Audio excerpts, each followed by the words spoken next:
Now, talking about lack of care and medical care primarily of inmates, how is that addressed by these detention facilities? Well, let's go to the immigrant issue, immigrant detention, because I think that one has been pretty much in the news a lot related to the lack of care with the immigrant detainees.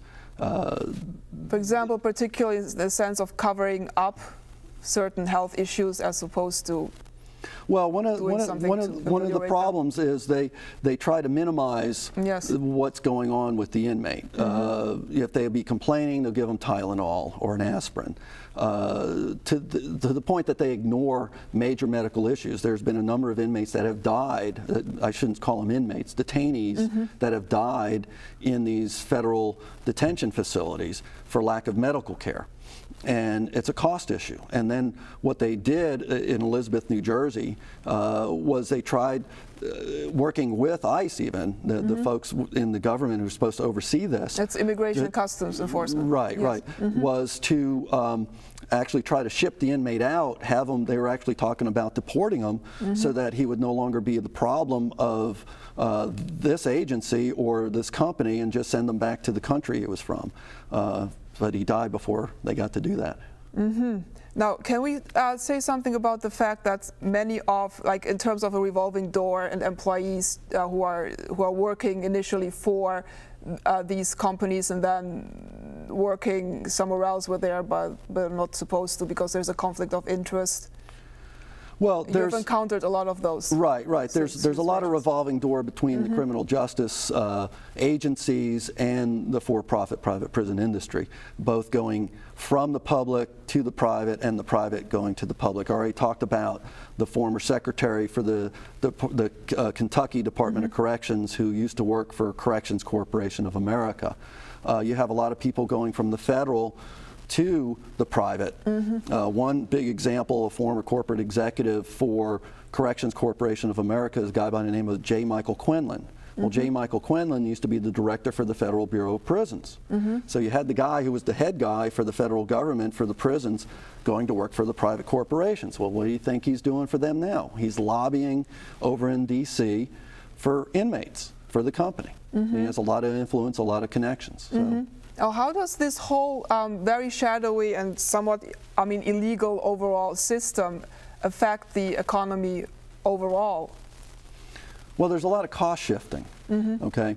And one of the ways that they cost shift, again, we'll look at the employees.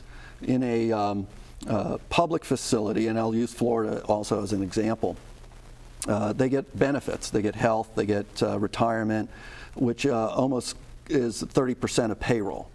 All right, the private employees have access to a 401k, they have access to health care provided through the corporations. But if you're making $8, $9 an hour and then they're offering you family health care for $500, $600 a month, are you going to take it? I doubt it very much. Also for retirement, there was a report that was done here in Florida by the agency that does that. Showed that the employees for GEO Group, less than 10% were actually utilizing the retirement plan. So what happens is when these people enter the retirement, they're not going to have a nest egg, they're going to rely on Social Security and any other governmental money that they could get. So there's really no incentive for these employees to do a good job and to stay there, to stay on the job and to develop certain skills and to be trained. Well, there's certain benefits to training and to stay on the job. It's just that when you don't have the benefits, you have low pay, you have to sit there and balance that between your safety and your family. I mean, if I can make $8, $9 an hour at a Kmart or a 7-Eleven versus $8, $9 an hour with hardened criminals, and I'm taking my life into my hands every day I go to work, I think I'd work at Kmart. Yes. When you were researching and writing your book, what were the most significant things that you remember, things that really struck you as being out of the ordinary? Well, it's just the iron triangle. There's a lot of money I mean, there's billions of dollars out there. So once they get the corporate contracts, the government contracts, the corporations then turn back some of that money, it's the cost of doing business, into politicians by political contributions and also into the local community. Because like I said, they can contribute money into the local Chamber of Commerce or the boys clubs or any of the local charity groups.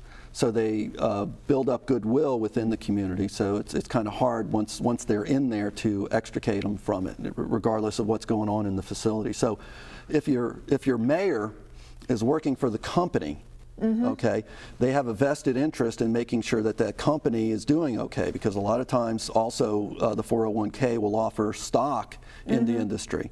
So you will probably ignore the issues because you have a direct effect. Oh my God, there's trouble in the prison. Well, the thing is, if that information gets out, your stock goes down, you might lose your job. Yes, so are there any other incidents you want to talk about in terms of really horrible things that have happened that are covered up? Well, if they're covered up, we can't find them. Yes, that have been covered up to the general public that you know of through your work. Well, one of the problems we're having is actually getting information. Yes. We're working on a bill in Congress right now by Jackson Lee. It's House Resolution 2450, which would open up the contracts with the federal government to Freedom of Information Act. This way we might be able to get information about turnovers, about incidents, about issues that are going on in these private facilities, because we don't know. The ACLU, I want to say it was the New York Times, Washington Post have done a lot in trying to get information out of these facilities that showed it was the ACLU that exposed all the deaths, and in fact some of them weren't even reported. All of a sudden they discovered more. Yes. So we don't know what's going on in those facilities, and that's one of the problems.